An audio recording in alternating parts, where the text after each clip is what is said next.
C'est un peu drôle que je sois impatient dans une salle d'attente. Il me semble que mon rôle de patient est d'une sale évidence.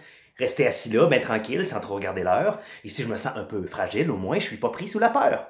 C'est ce que je me dis pour essayer de relativiser. Je pense à Gaza, aux enfants soldats et aux migrés, mais tout ça n'arrive quand même pas à soulager la souffrance que subit mes oreilles dans cette pièce inondée. Et à chaque ondulation d'agression radiophonique, j'essaie de me rappeler que je suis pas au bord d'un destin tragique, que je suis chanceux de vivre ici dans un pays de paix. Mais le gars d'à côté de moi, il va me faire virer mauvais.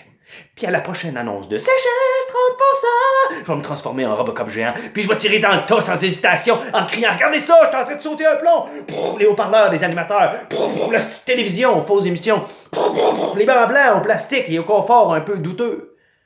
Enfin, après ça, enfin, je le soulève d'une main, le méga frustré qui arrête pas de nous polluer, de sa colère, de sa misère, de sa pauvre éducation attrapée comme une pluie de boutons dans une boîte de carton aux dernières élections, où il s'est félicité de pas savoir tromper sur ses prévisions. Et puis je lui montre les gens, les hommes, les femmes, les enfants, ceux qui dorment, ceux qui soupirent, ceux qui reniflent, ceux qui roupillent, les adolescents, le mal, les blessés, les brisés. Et puis je lui montre moi. Moi, comme si moi, avant lui, moi, mieux que lui, moi, parce que moi, j'ai donc bien des choses importantes à faire, des choses de que si je m'en occupe pas aujourd'hui, mon stress va grimper dans le tapis. C'est comme si j'oublie que les mots grimper et tapis sont des mots de riches, de bien nantis, et que pendant ce temps-là, la moitié de la race humaine n'a pas le luxe d'avoir des mots, mais qu'elle croule plutôt sous une tonne de mots qui l'emprisonnent injustement dans des lieux où ses représentants deviennent salles d'attendre.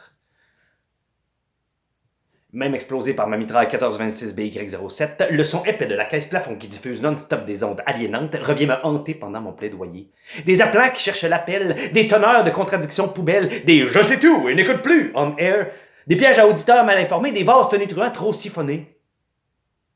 Toujours à me sonner par mes doigts, il se débat notre douche, et c'est tout ce qu'on entend. Flic et flac, flic floc, ses pieds dans le vide et sa conscience à la même place, stérile et sans couleur comme les radios animateurs. Soudain, le bruit de cet abysse sans fond, de ce rien à remplir, de son crâne si peu profond résonne fort. Et ça me résonne, j'ai eu tort. Tordu, j'étais perdu autant que cet individu. La différence, c'est que j'ai pas osé dire, j'ai préféré écrire sur la différence. Vite, que ma raison revienne, que mon jugement s'éteigne parce que, sans ma feuille et mon crayon, je suis égal à ce moron. Alors, je ravale mon imagination, ma haine radio et leur télévision, et le médecin m'appelle par mon nom.